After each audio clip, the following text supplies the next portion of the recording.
खबरों के बुलेटिन के स्पॉन्सर ने रियल्टर गुरजितेंद्र सिंह रंधावा। हर तरह की प्रॉपर्टी खरीदण ते वेचण लई तुसीं कॉल कर सकते हो।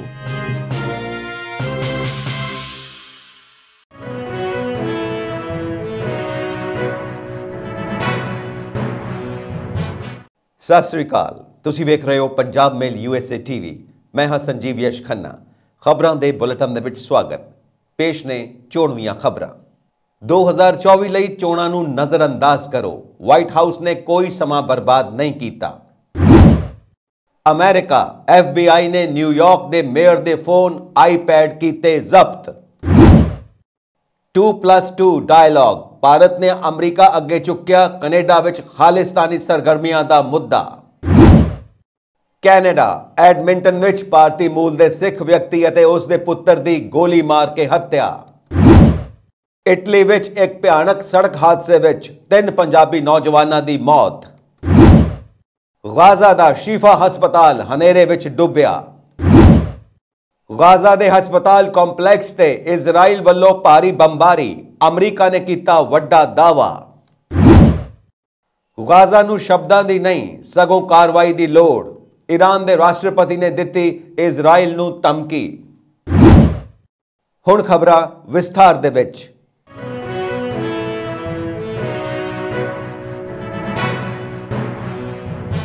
2024 ਲਈ ਚੋਣਾਂ ਨੂੰ ਨਜ਼ਰअंदाज करो। देखो लोग किवें वोट करते हैं। व्हाइट हाउस ने जित की क्रैडिट लैण विच कोई समा बर्बाद नहीं किया। मंगलवार की ऑफ साल चोण तो बाद राष्ट्रपति जो बाइडन के सहयोगियों ने उस मंत्र ते जोर दिता जदों डेमोक्रेट्स लई एक शानदार रात पैदा की। कंजरवेटिव कैंटकी विच एक गुबरनेरियल जित, वर्जीनिया विधान सभा के दोवां चैंबरां की हुंजा फेर अते ओहियो विच गर्भपात के अधिकारां लई एक शानदार जित। ये एक आदर्श समय ते आया है। 2024 ਦੀਆਂ ਚੋਣਾਂ बारे वध रही डेमोक्रेटिक चिंता ਨੂੰ शांत करता है, जो कि न्यूयॉर्क टाइम्स सिएना कॉलेज तो पोलिंग तो बाद बुखार की पिच ते पहुंच गई सी, जिस विच बाइडन ਨੂੰ 6 चोटी के युद्ध के मैदान राजां विचों 5 विच साबका राष्ट्रपति डोनाल्ड ट्रंप ਨੂੰ पछाड़ते हुए दिखाया गया सी। डेमोक्रेट्स ने सुख का साह लिया। व्हाइट हाउस ने सही महसूस किया अते बाइडन की मुड़ चोण मुहिम ने पॉन्डिटरी विरुद्ध जित का दावा किया। बाइडन मुहिम के संचार निदेशक माइकल टाइलर ने समर्थकों को एक ईमेल विच कहा, चोणां तो 1 साल बाद होने वाली चोणां कोई मायने नहीं रखदियां, नतीजे आउंदे ने। देश भर के वोटरां ने भारी मात्रा विच पोलटरां अते पंडितां नूं एक बार फिर गलत साबित किया अते मागा कट्टरपंथ नूं रद्द करन लई निकले जो आधुनिक रिपब्लिकन पार्टी नूं परिभाषित करन लई आया है। फिर भी 2024 ਦੀਆਂ ਚੋਣਾਂ ਤੋਂ 1 साल बाद डेमोक्रेट्स की मजबूत प्रदर्शन ने उम्मीदवार वजों बाइडन की ताकत बारे सवालों को खत्म नहीं किया। बाइडन जो 20 नवंबर को 81 सालों के हो गए ने, घट प्रवानगी रेटिंगां कारण रुकावट बने हुए ने अते अपनी उम्र अते आर्थिकता को संभालण बारे वोटरां विच लगातार चिंतावां का सामना कर रहे हैं। डेमोक्रेट्स लई मंगलवार के मजबूत प्रदर्शन ने एक होर बहस पैदा की। नतीजे लई बाइडन नूं किन्ना जे कोई है क्रेडिट मिलना चाहिए अते की डेमोक्रेट्स 2024 विच मंगलवार तो बाइडन तक अपनी आशावाद नूं लागू करने लई सुरक्षित ने। जे तुसीं इन्हां मुहिमां नाल गल करदे हो तां मैनूं नहीं लगदा कि वह एक कारक सी। अनुभवी डेमोक्रेटिक रणनीतिकार जेम्स कार्वेल ने MSNBC ते कहा कि राष्ट्रपति की उम्र नूं लैके शक रहिंदा है। हाँ, मेरा मतलब है कोई समझदार व्यक्ति किवें कह सकदा है कि यह कोई मुद्दा नहीं है। अपने inbox which on politics newsletter प्राप्त करो। साडी राजनीति टीम तो सियासी विश्लेषण, चोण खबरां अते ब्रेकिंग इनसाइट्स नाल गलबात करो। कार्वेल ने अपनी पार्टी के उन्हां लोकां नूं हੱਸਿਆ जो उसनूं डर नूं स्वीकारन लई एक सोण वाला लेबल दे सकते हैं। तुसीं ये नहीं कह सकते हो कि वोटरां की चिंता नहीं है अते डेमोक्रेट्स की चिंता है, उसने कहा। माइकल लॉरेसा, पहली महिला जिल बाइडन की साबका प्रेस सकत्तर ने कहा कि इस हफ्ते डेमोक्रेट्स की चोण जित लई बाइडन नूं सेहरा देना नतीजों की पूरी तरह गलत पढ़ना होवेगा। उसने कहा कि इस दी बजाय डेमोक्रेट्स के गर्भपात के अधिकारां के समर्थन नूं ओवरलॉगिंग कारक वजों दर्शाया, ना कि दफ्तर विच बाइडन दीआं प्राप्तियां। लॉरेसा ने कहा, मैं ये नहीं कहांगा कि इसका राष्ट्रपति नाल कोई लेना देना है अते ये असल विच चंगा ते बुरा है। लॉरेसा ने कहा उसकी अप्रसिद्धता के बावजूद बहुत ही लाल खेतरां विच वोटर अजे भी डेमोक्रेटिक पार्टी द्वारा जेतू गर्भपात के अधिकार नूं छड्डण लई तैयार नहीं सन। Federal Bureau of Investigation FBI ਦੇ ਅਧਿਕਾਰੀਆਂ ਨੇ ਨਿਊਯਾਰਕ ਸਿਟੀ ਦੇ ਮੇਅਰ ਐਰਿਕ ਐਡਮਜ਼ ਦੇ ਫੰਡ ਇਕੱਠਾ ਕਰਨ ਦੀ ਮੁਹਿੰਮ ਦੇ ਜਾਂਚ ਦੇ ਤਹਿਤ ਉਹਨਾਂ ਦਾ ਫੋਨ ਅਤੇ ਆਈਪੈਡ ਜ਼ਬਤ ਕਰ ਲਿਆ ਹੈ। ਮੇਅਰ ਦੇ ਵਕੀਲ ਬॉयਡ ਜੌਨਸਨ ਨੇ ਸ਼ੁੱਕਰਵਾਰ ਨੂੰ ਇਹ ਜਾਣਕਾਰੀ ਦਿੱਤੀ। ਜੌਨਸਨ ਵੱਲੋਂ ਜਾਰੀ ਬਿਆਨ ਅਨੁਸਾਰ ਸੋਮਵਾਰ ਰਾਤ ਨੂੰ ਇੱਕ ਪ੍ਰੋਗਰਾਮ ਤੋਂ ਬਾਅਦ FBI ਨੇ ਫੋਨ ਅਤੇ ਆਈਪੈਡ ਜ਼ਬਤ ਕੀਤੇ। ਬਿਆਨ ਵਿੱਚ ਕਿਹਾ ਗਿਆ, FBI ਨੇ ਸੋਮਵਾਰ ਰਾਤ ਨੂੰ ਇੱਕ ਘਟਨਾ ਤੋਂ ਬਾਅਦ ਮੇਅਰ ਨਾਲ ਸੰਪਰਕ ਕੀਤਾ। ਮੇਅਰ ਨੂੰ ਤੁਰੰਤ FBI ਦੀ ਬੇਨਤੀ ਤੇ ਹਾਮੀ ਭਰੀ ਅਤੇ ਆਪਣੀਆਂ ਇਲੈਕਟ੍ਰੋਨਿਕ ਵਸਤੂਆਂ ਉਹਨਾਂ ਨੂੰ ਸੌਂਪ ਦਿੱਤੀਆਂ। ਇਸ ਵਿੱਚ ਕਿਹਾ ਗਿਆ, ਮੇਅਰ ਤੇ ਕੁਝ ਗਲਤ ਕਰਨ ਦਾ ਦੋਸ਼ ਨਹੀਂ ਹੈ ਅਤੇ ਉਹ ਜਾਂਚ ਵਿੱਚ ਸਹਿਯੋਗ ਕਰ ਰਹੇ ਨੇ। ਫੋਨ ਆਦਿ ਜ਼ਬਤ ਕਰ ਲਏ ਗਏ ਨੇ। ਇਸ ਬਾਰੇ ਪਹਿਲੀ ਰਿਪੋਰਟ ਦੀ ਨਿਊਯਾਰਕ ਟਾਈਮਜ਼ ਦੁਆਰਾ ਦਿੱਤੀ ਗਈ ਹੈ। ਫੈਡਰਲ ਅਧਿਕਾਰੀਆਂ ਨੇ ਫੰਡ ਇਕੱਠਾ ਕਰਨ ਦੀ ਮੁਹਿੰਮ ਤੇ ਐਡਮਜ਼ ਦੀ ਮੁੱਖ ਸਹਾਇਕ ਬ੍ਰਾਇਨਾ ਸੁਗਸ ਦੇ ਘਰ ਦੀ ਤਲਾਸ਼ੀ ਲਈ। ਤਲਾਸ਼ੀ ਮੁਹਿੰਮ ਤੋਂ ਬਾਅਦ ਮੇਅਰ ਨੇ ਵਾਈਟ ਹਾਊਸ ਦੇ ਅਧਿਕਾਰੀਆਂ ਨੂੰ ਮਿਲਣ ਲਈ ਪਹਿਲਾਂ ਤੋਂ ਤੈਅ ਕੀਤੀ ਵਾਸ਼ਿੰਗਟਨ ਦੀ ਯਾਤਰਾ ਨੂੰ ਰੱਦ ਕਰ ਦਿੱਤਾ ਅਤੇ ਨਿਊਯਾਰਕ ਵਾਪਸ ਪਰਤ ਗਏ। ਡੈਮੋਕ੍ਰੇਟ ਪਾਰਟੀ ਦੇ ਮੈਂਬਰ ਐਡਮਜ਼ ਨੇ ਬੁੱਧਵਾਰ ਨੂੰ ਆਪਣੇ ਫੋਨ ਜ਼ਬਤ ਕੀਤੇ ਜਾਣ ਬਾਰੇ ਪੱਤਰਕਾਰਾਂ ਨਾਲ ਗੱਲ ਨਹੀਂ ਕੀਤੀ। ਭਾਰਤ ਨੇ ਸ਼ੁੱਕਰਵਾਰ ਨੂੰ ਕੈਨੇਡਾ ਵਿੱਚ ਖਾਲਿਸਤਾਨ ਪੱਖੀ ਅਨਸਰਾਂ ਦੀਆਂ ਵੱਧਦੀਆਂ ਗਤੀਵਿਧੀਆਂ ਤੇ ਅਮਰੀਕਾ ਨੂੰ ਆਪਣੀ ਗੰਭੀਰ ਚਿੰਤਾ ਜ਼ਾਹਿਰ ਕੀਤੀ ਹੈ। ਪਿਛਲੇ ਜੂਨ ਵਿੱਚ ਕੈਨੇਡਾ ਵਿੱਚ ਇੱਕ ਖਾਲਿਸਤਾਨੀ ਆਗੂ ਦੀ ਹੱਤਿਆ ਨੂੰ ਲੈ ਕੇ ਨਵੀਂ ਦਿੱਲੀ ਅਤੇ ਓਟਾਵਾ ਦਰਮਿਆਨ ਕੂਟਨੀਤਿਕ ਅੜਚਨ ਦੇ ਦੌਰਾਨ ਇਹ ਘਟਨਾਕ੍ਰਮ ਸਾਹਮਣੇ ਆਇਆ। ਕੈਨੇਡੀਅਨ ਪ੍ਰਧਾਨ ਮੰਤਰੀ ਜਸਟਿਨ ਟਰੂਡੋ ਵੱਲੋਂ ਕੈਨੇਡਾ ਵਿੱਚ ਖਾਲਿਸਤਾਨੀ ਆਗੂ ਹਰਦੀਪ ਸਿੰਘ ਨਿੱਜਰ ਦੀ ਹੱਤਿਆ ਵਿੱਚ ਇੱਕ ਭਾਰਤੀ ਏਜੰਟ ਦੀ ਸੰਭਾਵਿਤ ਸ਼ਮੂਲੀਅਤ ਦੇ ਦੋਸ਼ਾਂ ਤੋਂ ਬਾਅਦ ਸਤੰਬਰ ਵਿੱਚ ਭਾਰਤ ਅਤੇ ਕੈਨੇਡਾ ਦੇ ਸਬੰਧਾਂ ਵਿੱਚ ਤਣਾਅ ਪੈਦਾ ਹੋ ਗਿਆ ਸੀ। ਅਮਰੀਕਾ ਭਾਰਤ ਨੂੰ ਇਸ ਕਤਲ ਦੀ ਕੈਨੇਡੀਅਨ ਸਰਕਾਰ ਦੀ ਜਾਂਚ ਵਿੱਚ ਸਹਿਯੋਗ ਕਰਨ ਦੀ ਅਪੀਲ ਕਰਦਾ ਰਿਹਾ ਹੈ। ਵਿਦੇਸ਼ ਸਕੱਤਰ ਵਿਨੇ ਖਵਾਤਰਾ ਨੇ ਭਾਰਤ ਅਮਰੀਕਾ 2+2 ਗੱਲਬਾਤ ਤੋਂ ਬਾਅਦ ਇੱਕ ਪ੍ਰੈਸ ਕਾਨਫਰੰਸ ਵਿੱਚ ਕਿਹਾ, ਜਿੱਥੋਂ ਤੱਕ ਕੈਨੇਡਾ ਦਾ ਸਵਾਲ ਹੈ, ਅਸੀਂ ਆਪਣੇ ਸਾਰੇ ਦੋਸਤਾਂ ਅਤੇ ਭਾਈਵਾਲਾਂ ਨਾਲ ਲਗਾਤਾਰ ਗੱਲਬਾਤ ਕਰ ਰਹੇ ਹਾਂ। ਇਸ ਮਾਮਲੇ ਤੇ ਸਾਡੀ ਸਥਿਤੀ ਕਈ ਮੌਕਿਆਂ ਤੇ ਸਪਸ਼ਟ ਅਤੇ ਵਿਸਤਾਰ ਨਾਲ ਦੱਸੀ ਗਈ ਹੈ। 2+2 ਮੰਤਰੀ ਪੱਧਰੀ ਵਾਰਤਾ ਵਿੱਚ ਅਮਰੀਕੀ ਵਫਦ ਦੀ ਅਗਵਾਈ ਅਮਰੀਕੀ ਵਿਦੇਸ਼ ਮੰਤਰੀ ਐਂਟਨੀ ਬਲਿੰਕਨ ਅਤੇ ਅਮਰੀਕੀ ਰੱਖਿਆ ਮੰਤਰੀ ਲਾਇਡ ਆਸਟਿਨ ਨੇ ਕੀਤੀ, ਜਦਕਿ ਵਿਦੇਸ਼ ਮੰਤਰੀ ਐਸ ਜੈਸ਼ੰਕਰ ਅਤੇ ਰੱਖਿਆ ਮੰਤਰੀ ਰਾਜਨਾਥ ਸਿੰਘ ਨੇ ਭਾਰਤੀ ਪੱਖ ਦੀ ਅਗਵਾਈ ਕੀਤੀ। ਜੈਸ਼ੰਕਰ ਅਤੇ ਬਲਿੰਕਨ ਨੇ ਦੋ ਪੱਖੀ ਮੀਟਿੰਗਾਂ ਵੀ ਕੀਤੀਆਂ। ਕਵਾਤਰਾ ਨੇ ਕਿਹਾ, ਅੱਜ ਸਾਡੇ ਭਾਈਵਾਲਾਂ ਨਾਲ ਸਾਡੀ ਗੱਲਬਾਤ ਦਾ ਜ਼ੋਰ ਕਿਸੇ ਹੋਰ ਫਾਰਮ ਤੇ ਵੱਖਰਾ ਨਹੀਂ ਹੈ। ਇਹ ਬੁਨਿਆਦੀ ਤੌਰ ਤੇ ਸਾਡੀ ਮੁੱਖ ਚਿੰਤਾ ਸੁਰੱਖਿਆ ਹੈ। ਪੰਨੂ ਦਾ ਇੱਕ ਤਾਜ਼ਾ ਵੀਡੀਓ ਸਾਹਮਣੇ ਆਇਆ ਹੈ ਜੋ ਭਾਰਤੀ ਹਿੱਤਾਂ ਦੇ ਵਿਰੁੱਧ ਹੈ, ਜੋ ਕਿ ਇੱਕ ਬਹੁਤ ਹੀ ਗੰਭੀਰ ਸੁਰੱਖਿਆ ਚਿੰਤਾ ਪੈਦਾ ਕਰਦਾ ਹੈ। ਪਾਬੰਦੀਸ਼ੁਦਾ ਸਿੱਖ ਫਾਰ ਜਸਟਿਸ FSJ ਦੇ ਸੰਸਥਾਪਕ ਗੁਰਪਤਵੰਤ ਸਿੰਘ ਪੰਨੂ ਨੇ ਹਾਲ ਹੀ ਵਿੱਚ 19 ਨਵੰਬਰ ਨੂੰ 에ਅਰ ਇੰਡੀਆ ਦੀਆਂ ਉਡਾਨਾਂ ਦੇ ਯਾਤਰੀਆਂ ਨੂੰ ਧਮਕੀਆਂ ਦੇਣ ਵਾਲੀ ਵੀਡੀਓ ਜਾਰੀ ਕੀਤੀ ਸੀ। ICC ਵਿਸ਼ਵ ਕੱਪ ਦਾ ਫਾਈਨਲ ਵੀ ਇਸੇ ਦਿਨ 19 ਨਵੰਬਰ ਨੂੰ ਹੋਣਾ ਹੈ। ਇਹ ਪੁੱਛੇ ਜਾਣ ਤੇ ਕਿ ਕੀ ਗੱਲਬਾਤ ਵਿੱਚ ਕੈਨੇਡਾ ਨਾਲ ਭਾਰਤ ਦੇ ਸਬੰਧਾਂ ਤੇ ਚਰਚਾ ਹੋਈ, ਕਵਾਤਰਾ ਨੇ ਕਿਹਾ, ਅਸੀਂ ਆਪਣੇ ਦੋਸਤਾਂ ਤੇ ਭਾਈਵਾਲਾਂ ਨੂੰ ਆਪਣੀ ਸਥਿਤੀ ਸਪਸ਼ਟ ਕਰ ਦਿੱਤੀ ਹੈ। ਉਹ ਭਾਰਤ ਦੀ ਭਾਵਨਾ ਨੂੰ ਸਮਝਦੇ ਨੇ ਅਤੇ ਇਸ ਦੀ ਕਦਰ ਕਰਦੇ ਨੇ। ਟਰੂਡੋ ਦੇ ਦੋਸ਼ਾਂ ਤੋਂ ਕੁਝ ਦਿਨਾਂ ਬਾਅਦ ਭਾਰਤ ਨੇ ਕੈਨੇਡੀਅਨਾਂ ਨੂੰ ਵੀਜ਼ਾ ਜਾਰੀ ਕਰਨ ਤੇ ਅਸਥਾਈ ਤੌਰ ਤੇ ਰੋਕ ਲਗਾ ਦਿੱਤੀ ਸੀ। ਨਾਗਰਿਕਾਂ ਅਤੇ ਓਟਾਵਾ ਨੂੰ ਸਮਾਨਤਾ ਨੂੰ ਯਕੀਨੀ ਬਣਾਉਣ ਲਈ ਦੇਸ਼ ਵਿੱਚ ਆਪਣੀ ਕੂਟਨੀਤਿਕ ਮੌਜੂਦਗੀ ਨੂੰ ਘਟਾਉਣ ਲਈ ਕਿਹਾ। ਕੈਨੇਡਾ ਨੇ ਪਹਿਲੀ ਹੀ ਭਾਰਤ ਤੋਂ 41 ਡਿਪਲੋਮੈਟਾਂ ਅਤੇ ਉਹਨਾਂ ਦੇ ਪਰਿਵਾਰਕ ਮੈਂਬਰਾਂ ਨੂੰ ਵਾਪਸ ਬੁਲਾ ਲਿਆ। ਭਾਰਤ ਨੇ ਕੁਝ ਵੀਜ਼ਾ ਸੇਵਾਵਾਂ ਬਹਾਲ ਕਰ ਦਿੱਤੀਆਂ ਨੇ। ਇੱਕ ਸਵਾਲ ਦੇ ਜਵਾਬ ਵਿੱਚ ਕਵਾਤਰਾ ਨੇ ਕਿਹਾ ਕਿ ਗੱਲਬਾਤ ਵਿੱਚ ਪੱਛਮੀ ਏਸ਼ੀਆ ਦੀ ਸਥਿਤੀ ਤੇ ਚਰਚਾ ਹੋਈ। ਖੇਤਰੀ ਵਿਕਾਸ ਦੇ ਵਿਚਕਾਰ ਜਿਨ੍ਹਾਂ ਤਿੰਨਾਂ ਗੱਲਾਂ ਤੇ ਚਰਚਾ ਕੀਤੀ ਗਈ, ਉਹਨਾਂ ਵਿੱਚ ਪੱਛਮੀ ਏਸ਼ੀਆ ਦੇ ਵਿਕਾਸ ਸ਼ਾਮਿਲ ਨੇ। ਉਸਨੇ ਕਿਹਾ, ਦੋਵਾਂ ਧਿਰਾਂ ਨੇ ਆਪਣੀਆਂ ਚਿੰਤਾਵਾਂ ਸਾਂਝੀਆਂ ਕੀਤੀਆਂ, ਉਹ ਸਥਿਤੀ ਨੂੰ ਕਿਵੇਂ ਦੇਖਦੇ ਨੇ ਅਤੇ ਬਦਲਦੀ ਸਥਿਤੀ ਦੇ ਵੱਖ-ਵੱਖ ਤੱਤਾਂ ਤੇ ਆਪਣੇ ਵਿਚਾਰ ਰੱਖਦੇ ਨੇ। ਵਿਦੇਸ਼ ਸਕੱਤਰ ਨੇ ਕਿਹਾ ਕਿ ਇਸ ਮੁੱਦੇ ਤੇ ਭਾਰਤ ਦੀ ਸਥਿਤੀ ਚੰਗੀ ਤਰ੍ਹਾਂ ਜਾਣੀ ਜਾਂਦੀ ਹੈ। ਉਹਨਾਂ ਕਿਹਾ ਕਿ ਦੋਵਾਂ ਧਿਰਾਂ ਨੇ ਆਪਣੀਆਂ ਚਿੰਤਾਵਾਂ ਬਾਰੇ ਆਪਣੇ ਵਿਚਾਰ ਸਾਂਝੇ ਕੀਤੇ ਅਤੇ ਨਾਲ ਹੀ ਉਹ ਸਥਿਤੀ ਨੂੰ ਕਿਵੇਂ ਦੇਖਦੇ ਨੇ। ਉਸਨੇ ਕਿਹਾ ਕਿ ਸਥਿਤੀ ਨੂੰ ਦੋਵਾਂ ਧਿਰਾਂ ਦੇ ਨਜ਼ਰੀਏ ਵਿੱਚ ਕੁਝ ਤੱਤ ਸਮਾਨ ਨੇ। ਕਵਾਤਰਾ ਨੇ ਕਿਹਾ, ਭਾਰਤ ਦੇ ਦ੍ਰਿਸ਼ਟੀਕੋਣ ਤੋਂ ਅਸੀਂ ਹਮੇਸ਼ਾ ਦੋ ਰਾਸ਼ਟਰੀ ਹੱਲ ਅਤੇ ਗੱਲਬਾਤ ਦੀ ਛੇਤੀ ਬਹਾਲੀ ਲਈ ਖੜੇ ਹਾਂ। ਉਹਨਾਂ ਕਿਹਾ ਕਿ ਭਾਰਤ ਅੱਤਵਾਦੀ ਹਮਲਿਆਂ ਦੀ ਨਿੰਦਾ ਕਰਦਾ ਹੈ। ਅਸੀਂ ਕੌਮਾਂਤਰੀ ਮਨੁੱਖੀ ਅਧਿਕਾਰ ਕਾਨੂੰਨ ਦੀ ਸਖਤ ਪਾਲਣਾ, ਤਣਾਅ ਘੱਟ ਕਰਨ ਅਤੇ ਨਾਗਰਿਕਾਂ ਦੀ ਮੌਤ ਹੋਣ ਦੀ ਨਿੰਦਾ ਕੀਤੀ ਹੈ। ਕੈਨੇਡਾ ਦੇ ਐਡਮਿੰਟਨ ਵਿੱਚ ਵੱਧਦੀ ਗੈਂਗ ਹਿੰਸਾ ਦਰਮਿਆਨ ਭਾਰਤੀ ਮੂਲ ਦੇ ਸਿੱਖ ਵਿਅਕਤੀ ਅਤੇ ਉਸ ਦੇ 11 ਸਾਲੇ ਬੇਟੇ ਦੀ ਗੋਲੀ ਮਾਰ ਕੇ ਹੱਤਿਆ ਕਰ ਦਿੱਤੀ ਗਈ। ਦੱਸਿਆ ਜਾ ਰਿਹਾ ਹੈ ਕਿ ਹਿੰਸਾ ਵਿੱਚ ਮਾਰੇ ਗਏ ਸਿੱਖ ਹਰਪ੍ਰੀਤ ਸਿੰਘ ਉੱਪਲ ਉਮਰ 41 ਸਾਲ ਕੈਨੇਡਾ ਵਿੱਚ ਸੰਗਠਿਤ ਅਪਰਾਧ ਦੇ ਖੇਤਰ ਵਿੱਚ ਇੱਕ ਬਦਨਾਮ ਹਸਤੀ ਸੀ। ਐਡਮਿੰਟਨ ਪੁਲਿਸ ਸਰਵਿਸ ਦੇ ਕਾਰਜਕਾਰੀ ਸੁਪਰਡੈਂਟ ਕੌਲਿਨ ਡੇਕਰਸਨ ਨੇ ਸ਼ੁੱਕਰਵਾਰ ਨੂੰ ਪੱਤਰਕਾਰਾਂ ਨੂੰ ਦੱਸਿਆ ਕਿ ਉੱਪਲ ਅਤੇ ਉਸ ਦੇ ਪੁੱਤਰ ਨੂੰ ਵੀਰਵਾਰ ਦੁਪਹਿਰ ਇੱਕ ਗੈਸ ਸਟੇਸ਼ਨ ਦੇ ਬਾਹਰ ਦਿਨ ਦਿਹਾੜੇ ਗੋਲੀ ਮਾਰ ਕੇ ਮਾਰ ਦਿੱਤਾ ਗਿਆ। ਗੋਲੀਬਾਰੀ ਦੇ ਸਮੇਂ ਉੱਪਲ ਦੇ ਬੇਟੇ ਦਾ ਦੋਸਤ ਵੀ ਕਾਰ ਵਿੱਚ ਸੀ, ਪਰ ਹਮਲੇ ਵਿੱਚ ਉਹ ਜ਼ਖਮੀ ਨਹੀਂ ਹੋਇਆ। ਡਰਕਸਨ ਨੇ ਕਿਹਾ ਕਿ ਪੁਲਿਸ ਨੂੰ ਇਹ ਨਹੀਂ ਪਤਾ ਸੀ ਕਿ ਜਦੋਂ ਹਮਲਾਵਰਾਂ ਨੇ ਗੋਲੀਬਾਰੀ ਸ਼ੁਰੂ ਕੀਤੀ ਤਾਂ ਉਹਨਾਂ ਨੂੰ ਕਾਰ ਵਿੱਚ ਬੱਚਿਆਂ ਦੇ ਮੌਜੂਦ ਹੋਣ ਦੀ ਜਾਣਕਾਰੀ ਸੀ ਜਾਂ ਨਹੀਂ। ਐਡਮਿੰਟਨ ਜਨਰਲ ਦੇ ਡਰਕਸਨ ਦੇ ਹਵਾਲੇ ਨਾਲ ਕਿਹਾ, ਪਰ ਅਸੀਂ ਇੰਨਾ ਜਾਣਦੇ ਹਾਂ ਕਿ ਜਦੋਂ ਸ਼ੂਟਰ ਜਾਂ ਨਿਸ਼ਾਨੇਬਾਜ਼ਾਂ ਨੂੰ ਇਹ ਪਤਾ ਲੱਗਾ ਕਿ ਕਾਰ ਵਿੱਚ ਉੱਪਲ ਦਾ ਪੁੱਤਰ ਵੀ ਹੈ ਤਾਂ ਉਹਨਾਂ ਨੇ ਜਾਣਬੁੱਝ ਕੇ ਉਸ ਨੂੰ ਗੋਲੀ ਮਾਰ ਦਿੱਤੀ। ਉਹਨਾਂ ਨੇ ਕਿਹਾ ਕਿ ਇੱਕ ਸਮੇਂ ਬੱਚਿਆਂ ਦੀ ਹੱਤਿਆ ਕਰਨਾ ਮਨ੍ਹਾ ਸੀ ਅਤੇ ਗਿਰੋਹ ਦੇ ਮੈਂਬਰ ਇਸ ਹੱਦ ਨੂੰ ਪਾਰ ਕਰਨ ਤੋਂ ਪਰਹੇਜ਼ ਬਚਦੇ ਸਨ, ਪਰ ਹੁਣ ਸਥਿਤੀ ਬਦਲ ਰਹੀ ਹੈ। ਪੁਲਿਸ ਨੇ ਉੱਪਲ ਦੇ ਬੇਟੇ ਦਾ ਨਾਮ ਜਨਤਕ ਨਹੀਂ ਕੀਤਾ। ਇਸ ਮਾਮਲੇ ਵਿੱਚ ਅਜੇ ਤੱਕ ਕਿਸੇ ਦੀ ਗ੍ਰਿਫਤਾਰੀ ਨਹੀਂ ਹੋਈ। CBC ਨਿਊਜ਼ ਦੀ ਖਬਰ ਮੁਤਾਬਕ ਉੱਪਲ ਤੇ ਕੋਕੀਨ ਰੱਖਣ ਅਤੇ ਤਸਕਰੀ ਸਮੇਤ ਕਈ ਦੋਸ਼ ਲੱਗੇ ਨੇ। ਇਸ ਮਾਮਲੇ ਦੀ ਸੁਣਵਾਈ ਅਪ੍ਰੈਲ 2024 ਨੂੰ ਸ਼ੁਰੂ ਹੋਈ ਸੀ। ਇਟਲੀ ਵਿੱਚ ਇੱਕ ਭਿਆਨਕ ਸੜਕ ਹਾਦਸੇ ਦੀ ਖਬਰ ਸਾਹਮਣੇ ਆਈ ਹੈ, ਜਿਸ ਵਿੱਚ 3 ਪੰਜਾਬੀ ਨੌਜਵਾਨਾਂ ਦੀ ਮੌਤ ਹੋ ਗਈ। ਮਿਲੀ ਜਾਣਕਾਰੀ ਅਨੁਸਾਰ ਬੀਤੀ ਦੇਰ ਰਾਤ ਇਹ ਨੌਜਵਾਨ ਆਪਣੀ ਗੱਡੀ ਵਿੱਚ ਸਵਾਰ ਹੋ ਕੇ ਉਰਮੇਲੇ ਉਦੇਰਸੋ ਮੁੱਖ ਮਾਰਗ ਵੱਲ ਜਾ ਰਹੇ ਸਨ। ਇਸੇ ਦੌਰਾਨ ਇਹਨਾਂ ਦੀ ਕਾਰ ਬੇਕਾਬੂ ਹੋ ਗਈ ਅਤੇ ਸੜਕ ਵਿੱਚ ਤਿਲਕ ਗਈ ਅਤੇ ਬੈਰੀਕੇਡ ਨਾਲ ਟਕਰਾਉਣ ਤੋਂ ਬਾਅਦ ਬੁਰੀ ਤਰ੍ਹਾਂ ਹਾਦਸਾ ਗ੍ਰਸਤ ਹੋ ਗਈ। ਹਾਦਸੇ ਵਿੱਚ 2 ਨੌਜਵਾਨਾਂ ਦੀ ਮੌਕੇ ਤੇ ਮੌਤ ਹੋ ਗਈ। ਇਹਨਾਂ ਚੋਂ ਇੱਕ ਨੌਜਵਾਨ ਜਲੰਧਰ ਸ਼ਹਿਰ ਦਾ ਹੈ, ਜਿਸ ਦੀ ਪਛਾਣ ਗੁਰਤੇਜ ਸਿੰਘ ਗੁਰੀ ਉਮਰ 27 ਸਾਲ ਉੱਚੇ ਪਿੰਡ ਵਜੋਂ ਹੋਈ ਹੈ। ਬਾਕੀ 2 ਨੌਜਵਾਨਾਂ ਦੀ ਅਜੇ ਪਛਾਣ ਨਹੀਂ ਹੋ ਸਕੀ। ਮਿਲੀ ਜਾਣਕਾਰੀ ਅਨੁਸਾਰ ਇਹਨਾਂ ਨਾਲ ਇੱਕ ਹੋਰ ਨੌਜਵਾਨ ਵੀ ਸਵਾਰ ਸੀ, ਜੋ ਜ਼ਖਮੀ ਹੋ ਗਿਆ ਅਤੇ ਇਲਾਜ ਲਈ ਉਸ ਨੂੰ ਹਸਪਤਾਲ ਵਿੱਚ ਭਰਤੀ ਕਰਵਾਇਆ ਗਿਆ। ਪੁਲਿਸ ਮਾਮਲੇ ਦੀ ਜਾਂਚ ਕਰ ਰਹੀ ਹੈ।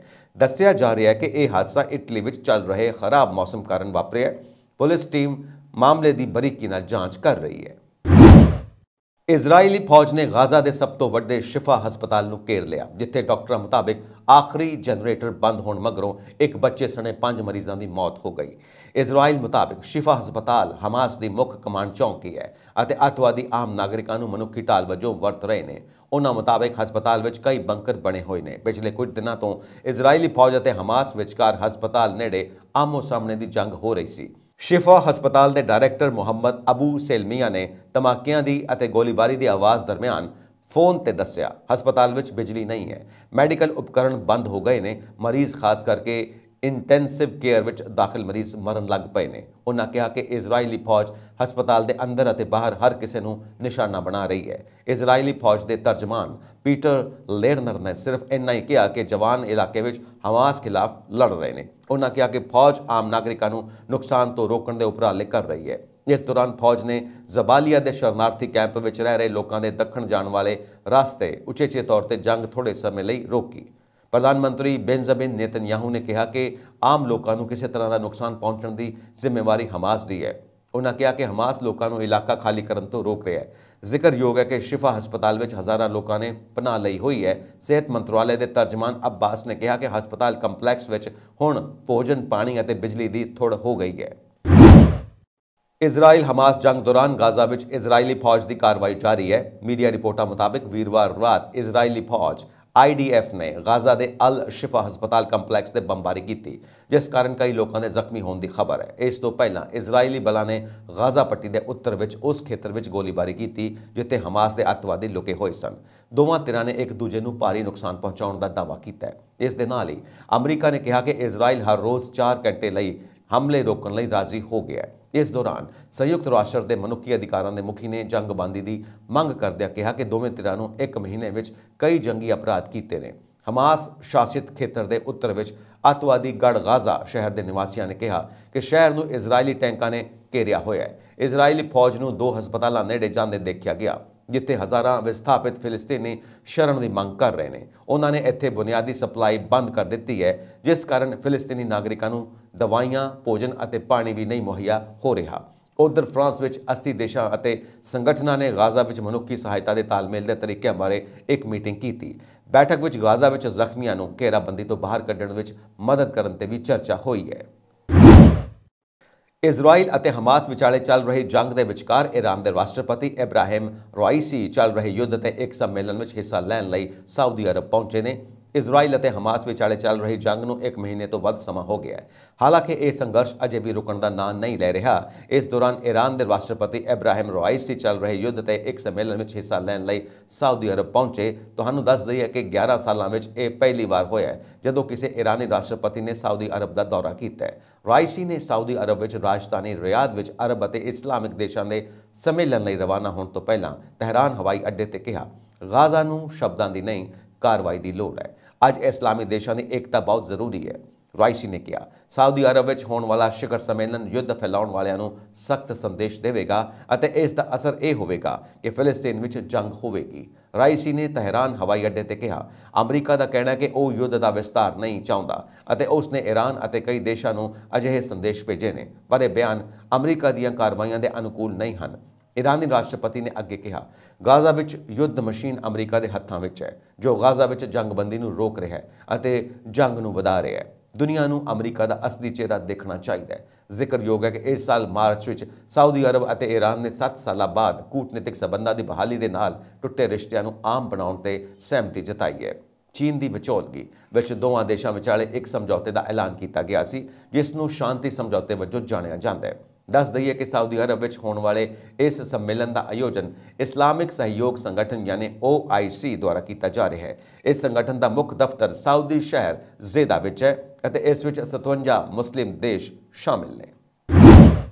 ਸਾਊਦੀ ਅਰਬ ਅਤੇ ਇਸਲਾਮਿਕ ਮੁਲਕਾਂ ਨੇ ਗਾਜ਼ਾ ਵਿੱਚ ਜੰਗ ਫੌਰੀ ਬੰਦ ਕਰਨ ਦਾ ਸੱਦਾ ਦਿੱਤਾ ਹੈ। ਰਿਆਦ ਵਿੱਚ ਇਸਲਾਮਿਕ ਅਰਬ ਸਿਖਰ ਸੰਮੇਲਨ ਵਿੱਚ ਐਲਾਨ ਕੀਤਾ ਗਿਆ ਕਿ ਫਲਸਤੀਨੀਆਂ ਖਿਲਾਫ ਕੀਤੇ ਜਾ ਰਹੇ ਅਪਰਾਧਾਂ ਲਈ ਇਜ਼ਰਾਈਲ ਜ਼ਿੰਮੇਵਾਰ ਹੈ। ਸਾਊਦੀ ਅਰਬ ਦੇ ਸ਼ਾਸਕ ਮੁਹੰਮਦ ਬਿਨ ਸਲਮਾਨ ਨੇ ਸ਼ਿਖਰ ਸੰਮੇਲਨ ਲਈ ਅਰਬ ਅਤੇ ਮੁਸਲਿਮ ਆਗੂਆਂ ਨੂੰ ਸੱਦਾ ਦਿੱਤਾ ਸੀ ਤਾਂ ਜੋ ਉਹ ਗਾਜ਼ਾ ਵਿੱਚ ਜੰਗ ਖਤਮ ਕਰਨ ਲਈ ਅਮਰੀਕਾ ਅਤੇ ਇਜ਼ਰਾਈਲ ਤੇ ਦਬਾਅ ਪਾ ਸਕਣ।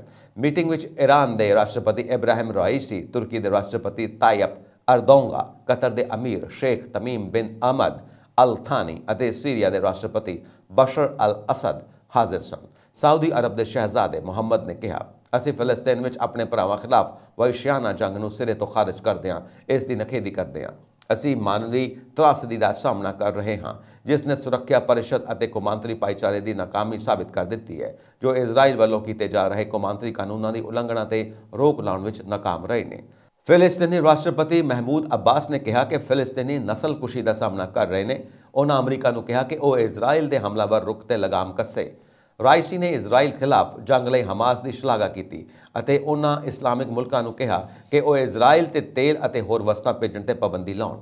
ਰਾਈਸੀ ਨੇ ਆਪਣੇ ਸੰਬੋਧਨ ਵਿੱਚ ਕਿਹਾ ਕਿ ਇਜ਼ਰਾਈਲ ਦੇ ਟਾਕਰੇ ਲਈ ਹੋਰ ਕੋਈ ਰਾਹ ਨਹੀਂ ਬਚਿਆ। ਤੁਰਕੀ ਦੇ ਰਾਸ਼ਟਰਪਤੀ ਅਦਰੰਗਾ ਨੇ ਇਜ਼ਰਾਈਲ ਅਤੇ ਫਿਲਿਸਤੀਨੀਆਂ ਵਿਚਕਾਰ ਜੰਗ ਦੇ ਪੱਕੇ ਹੱਲ ਲਈ ਕਈ ਕੌਮਾਂਤਰੀ ਸ਼ਾਂਤੀ ਕਾਨਫਰੰਸ ਸੱਦਣ ਦਾ ਹੋਕਾ ਦਿੱਤਾ ਸੀ।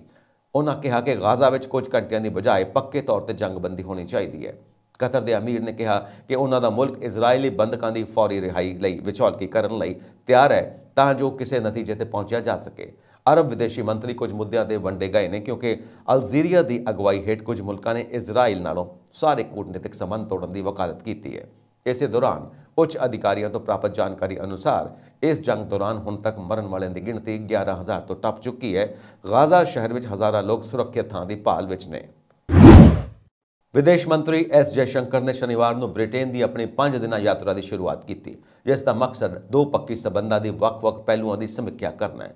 ਉਮੀਦ ਕੀਤੀ ਜਾ ਰਹੀ ਹੈ ਕਿ ਜੈਸ਼ੰਕਰ ਦੇ ਇਸ ਦੌਰੇ ਦੌਰਾਨ ਬ੍ਰਿਟਿਸ਼ ਪ੍ਰਧਾਨ ਮੰਤਰੀ ਰਿਸ਼ੀ ਸੁਨਕ ਦੀ ਅਗਲੇ ਕੁਝ ਮਹੀਨਿਆਂ ਵਿੱਚ ਹੋਣ ਵਾਲੀ ਸੰਭਾਵਿਤ ਭਾਰਤ ਯਾਤਰਾ ਦੇ ਸਬੰਧ ਵਿੱਚ ਤਿਆਰੀਆਂ ਤੇ ਚਰਚਾ ਕੀਤੀ ਜਾਵੇਗੀ। ਵਿਦੇਸ਼ ਮੰਤਰਾਲੇ ਨੇ ਦੱਸਿਆ ਵਿਦੇਸ਼ ਮੰਤਰੀ ਐਸ ਜੈਸ਼ੰਕਰ 11 ਤੋਂ 15 ਨਵੰਬਰ ਤੱਕ ਬ੍ਰਿਟੇਨ ਦੀ ਅਧਿਕਾਰਿਤ ਯਾਤਰਾ ਤੇ ਹੋਣਗੇ। ਮੰਤਰਾਲੇ ਵੱਲੋਂ ਜਾਰੀ ਬਿਆਨ ਵਿੱਚ ਕਿਹਾ ਗਿਆ ਭਾਰਤ ਅਤੇ ਬ੍ਰਿਟੇਨ ਦੇ ਦੋ ਪੱਕੀ ਸਬੰਧ ਵਧ ਰਹੇ ਨੇ। ਇਸ ਯਾਤਰਾ ਦੌਰਾਨ ਵਿਦੇਸ਼ ਮੰਤਰੀ ਆਪਣੇ ਬ੍ਰਿਟਿਸ਼ ਹਮਰੁਤਬਾ ਸਰ ਜੇਮਸ ਕਲੇਵਰਲੀ ਨਾਲ ਅਤੇ ਹੋਰ ਵਿਸ਼ੇਸ਼ ਲੋਕਾਂ ਨਾਲ ਮੁਲਾਕਾਤ ਕਰਨਗੇ। ਵਿਦੇਸ਼ ਮੰਤਰਾਲੇ ਨੇ ਦੋਹਾਂ ਦੇਸ਼ਾਂ ਦੇ ਰਿਸ਼ਤਿਆਂ ਨੂੰ ਮਧੁਰ ਅਤੇ ਪ੍ਰਗਤੀਸ਼ੀਲ ਦੱਸਿਆ।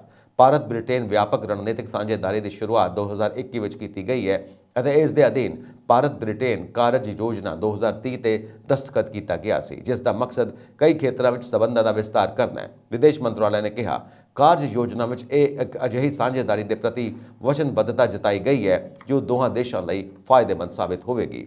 ਵਿਦੇਸ਼ ਮੰਤਰੀ ਦੇ ਦੌਰੇ ਨਾਲ ਦੋਹਾਂ ਦੇਸ਼ਾਂ ਦਰਮਿਆਨ ਦੋਸਤਾਨਾ ਸਬੰਧਾਂ ਨੂੰ ਨਵੀਂ ਗਤੀ ਮਿਲੇਗੀ। ਪ੍ਰਧਾਨ ਮੰਤਰੀ ਨਰਿੰਦਰ ਮੋਦੀ ਨੇ ਅੱਜ ਦੀਵਾਲੀ ਮੌਕੇ ਦੇਸ਼ਵਾਸੀਆਂ ਨੂੰ ਸ਼ੁਭਕਾਮਨਾਵਾਂ ਦਿੱਤੀਆਂ। ਪੀਐਮ ਮੋਦੀ ਨੇ ਇੱਕ ਟਵੀਟ ਜ਼ਰੀਏ ਲੋਕਾਂ ਨੂੰ ਵਧਾਈ ਦਿੱਤੀ। ਆਪਣੇ ਟਵੀਟ ਵਿੱਚ ਮੋਦੀ ਨੇ ਲਿਖਿਆ ਕਿ ਦੇਸ਼ ਵਿੱਚ ਸਾਡੇ ਸਾਰੇ ਪਰਿਵਾਰਕ ਮੈਂਬਰਾਂ ਨੂੰ ਦੀਵਾਲੀ ਦੀਆਂ ਬਹੁਤ-ਬਹੁਤ ਮੁਬਾਰਕਾਂ। ਇਸ ਦੇ ਨਾਲ ਹੀ ਪੀਐਮ ਮੋਦੀ ਨੇ ਕਾਮਨਾ ਕੀਤੀ ਕਿ ਇਹ ਤਿਉਹਾਰ ਹਰ ਕਿਸੇ ਦੇ ਜੀਵਨ ਵਿੱਚ ਖੁਸ਼ੀ, ਖੁਸ਼ਹਾਲੀ ਅਤੇ ਚੰਗੀ ਸਿਹਤ ਲੈ ਕੇ ਆਵੇ। ਮੋਦੀ ਨੇ ਸੋਸ਼ਲ ਮੀਡੀਆ ਪਲੇਟਫਾਰਮ ਐਕਸ ਪਹਿਲਾਂ ਟਵਿੱਟਰ ਤੇ ਲਿਖਿਆ ਸਾਰਿਆਂ ਨੂੰ ਦੀਵਾਲੀ ਦੀਆਂ ਮੁਬਾਰਕਾਂ। ਇਹ ਵਿਸ਼ੇਸ਼ ਤਿਉਹਾਰ ਸਾਰਿਆਂ ਦੇ ਜੀਵਨ ਵਿੱਚ ਖੁਸ਼ੀ, ਖੁਸ਼ਹਾਲੀ ਅਤੇ ਚੰਗੀ ਸਿਹਤ ਲੈ ਕੇ ਆਵੇ। ਪੰਜਾਬ ਦੇ ਮੁੱਖ ਮੰਤਰੀ ਭਗਵੰਤ ਮਾਨ ਨੇ ਸਮੂਹ ਪੰਜਾਬ ਵਾਸੀਆਂ ਨੂੰ ਬੰਦੀ ਛੋੜ ਦਿਵਸ ਦੀਆਂ ਸ਼ੁਭਕਾਮਨਾਵਾਂ ਦਿੱਤੀਆਂ ਨੇ।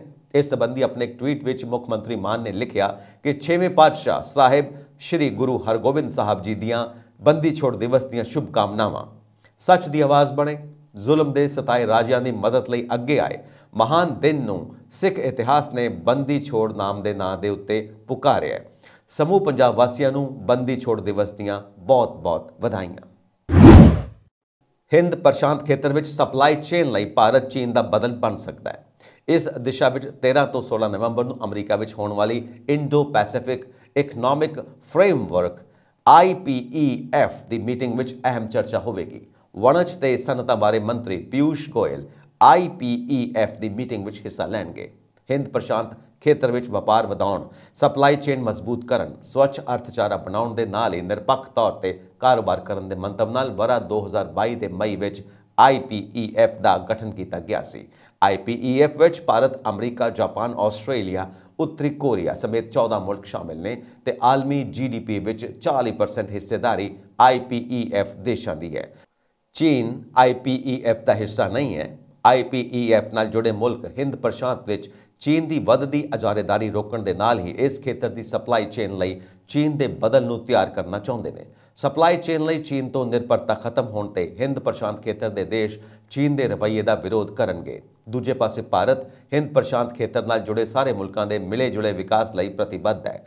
ਪਿਛਲੇ 3 ਸਾਲਾਂ ਵਿੱਚ ਭਾਰਤ ਆਲਮੀ ਵਪਾਰਕ ਮੰਚ ਤੇ ਭਰੋਸੇਮੰਦ ਮੁਲਕ ਵਜੋਂ ਉੱਭਰਿਆ ਹੈ। ਹਿੰਦ ਪ੍ਰਸ਼ਾਂਤ ਖੇਤਰ ਵਿੱਚ ਚੀਨ ਤੋਂ ਇਲਾਵਾ ਇੱਕ ਹੋਰ ਸਪਲਾਈ ਚੇਨ ਬਣਾਉਣ ਨੂੰ ਲੈ ਕੇ ਕਾਫੀ ਹੱਦ ਤੱਕ ਸਹਿਮਤੀ ਹੋ ਚੁੱਕੀ ਹੈ। ਸਪਲਾਈ ਚੇਨ ਨੂੰ ਲੈ ਕੇ ਠੋਸ ਫੈਸਲਾ ਹੋਣ ਤੇ ਭਾਰਤ ਦੇ ਮੈਨੂਫੈਕਚਰਿੰਗ ਤੇ ਸਰਵਿਸ ਦੋਵੇਂ ਸੈਕਟਰਾਂ ਨੂੰ ਹੁਲਾਰਾ ਮਿਲ ਸਕਦਾ ਹੈ। ਦੁਨੀਆ ਭਰ ਤੋਂ ਲਗਾਤਾਰ ਭੂਚਾਲ ਦੀਆਂ ਖਬਰਾਂ ਸਾਹਮਣੇ ਆ ਰਹੀਆਂ। ਇਸ ਦੀ ਤਾਜ਼ਾ ਉਦਾਹਰਣ ਨੇਪਾਲ ਵਿੱਚ ਆਇਆ ਭੂਚਾਲ ਹੈ। ਇਸ ਦੇ ਝਟਕਿਆਂ ਨੇ ਭਾਰਤ ਦੇ ਕਈ ਹਿੱਸਿਆਂ ਨੂੰ ਵੀ ਹਿਲਾ ਕੇ ਰੱਖ ਦਿੱਤਾ। ਕੁਦਰਤ ਦੇ ਇਸ ਕਹਿਰ ਦਾ ਖਾਮਿਆਜ਼ਾ ਨੇਪਾਲ ਅੱਜ ਵੀ ਚੱਲ ਰਿਹਾ ਹੈ। ਪਰ ਕੀ ਤੁਸੀਂ ਜਾਣਦੇ ਹੋ ਕਿ ਦੁਨੀਆ ਵਿੱਚ ਇੱਕ ਅਜਿਹੀ ਜਗ੍ਹਾ ਵੀ ਹੈ ਜਿੱਥੇ ਇੱਕ ਵਾਰ ਵਿੱਚ 1000 ਤੋਂ ਵੱਧ ਵਾਰ ਭੂਚਾਲ ਆਏ ਨੇ। ਹਾਲਾਤ ਅਜਿਹੇ ਸਨ ਕਿ ਇਸ ਜਗ੍ਹਾ ਨੂੰ ਪੂਰੀ ਤਰ੍ਹਾਂ ਬੰਦ ਕਰਨਾ ਪਿਆ। ਇਹ ਸਥਾਨ ਯੂਰਪੀ ਦੇਸ਼ ਆਇਰਲੈਂਡ ਵਿੱਚ ਹੈ। ਇਹ ਇੱਕ ਬਹੁਤ ਮਸ਼ਹੂਰ ਸੈਰ ਸਪਾਟਾ ਸਥਾਨ ਹੈ ਜਿਸ ਨੂੰ ਲੋਕ ਬਲੂ ਲੈਗੂਨ ਦੇ ਨਾਂ ਨਾਲ ਜਾਣਦੇ ਨੇ।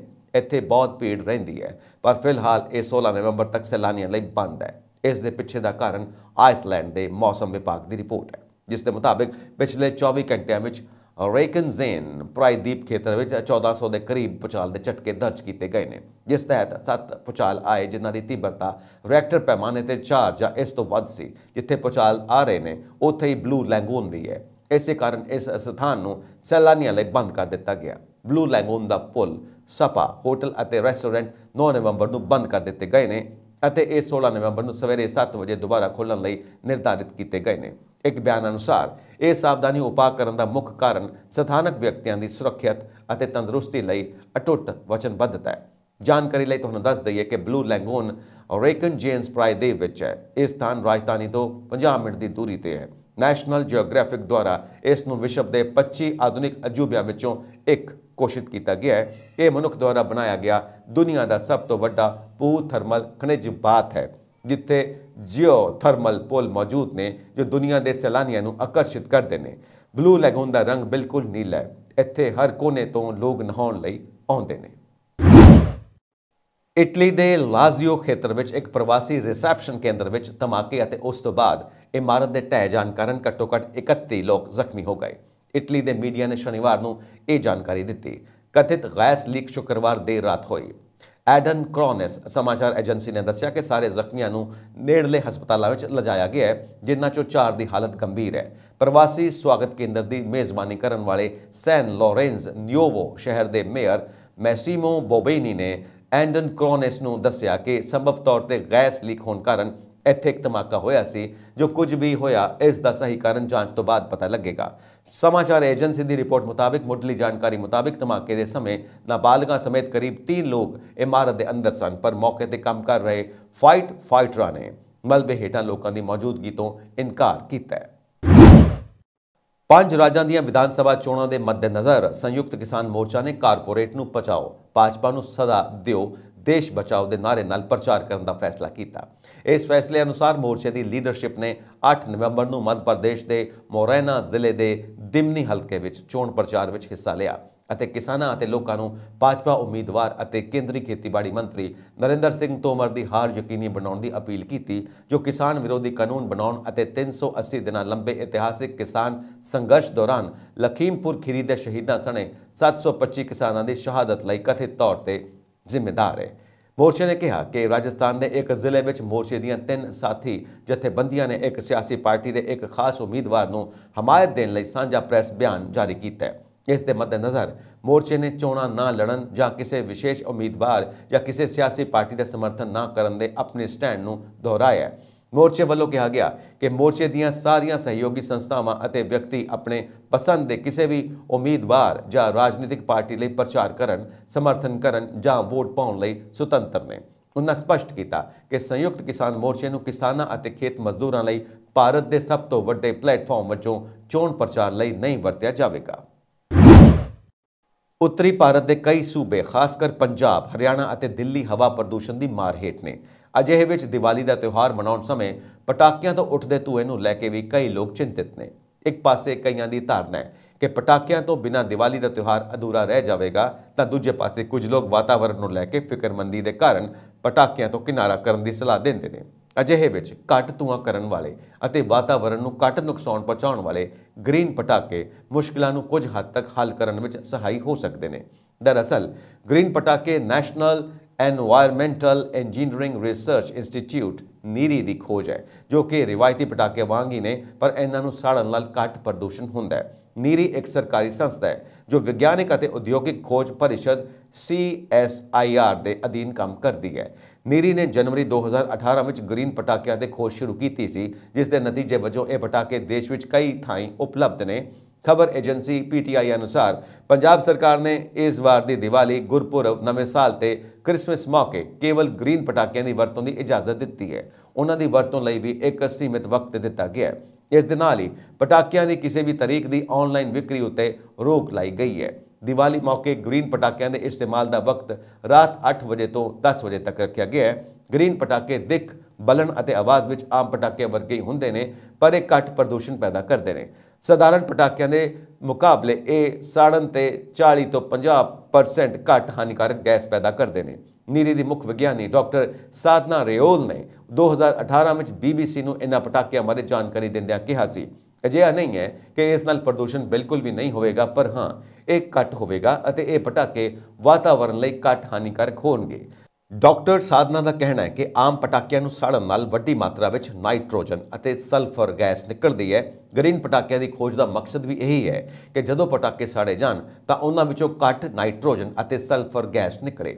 ਗ੍ਰੀਨ ਪਟਾਕਿਆਂ ਵਿੱਚ ਵਰਤੇ ਜਾਣ ਵਾਲੇ ਮਸਾਲੇ ਆਮ ਪਟਾਕਿਆਂ ਤੋਂ ਕਾਫੀ ਹੱਦ ਤੱਕ ਵੱਖਰੇ ਹੁੰਦੇ ਨੇ। ਨੀਰੀ ਨੇ ਕੁਝ ਅਜਿਹੇ ਰਸਾਇਣਿਕ ਫਾਰਮੂਲੇ ਬਣਾਏ ਨੇ ਜੋ ਘੱਟ ਹਾਨੀਕਾਰਕ ਗੈਸਾਂ ਪੈਦਾ ਕਰਨਗੇ। ਇਹ ਸਨ ਅੱਜ ਦੀਆਂ ਮੁੱਖ ਖਬਰਾਂ। ਹੋਰ ਅਪਡੇਟਸ ਦੇ ਲਈ ਵੇਖਦੇ ਰਹੋ ਪੰਜਾਬ ਮੇਲ USA TV। ਸਤਿ ਸ਼੍ਰੀ ਅਕਾਲ।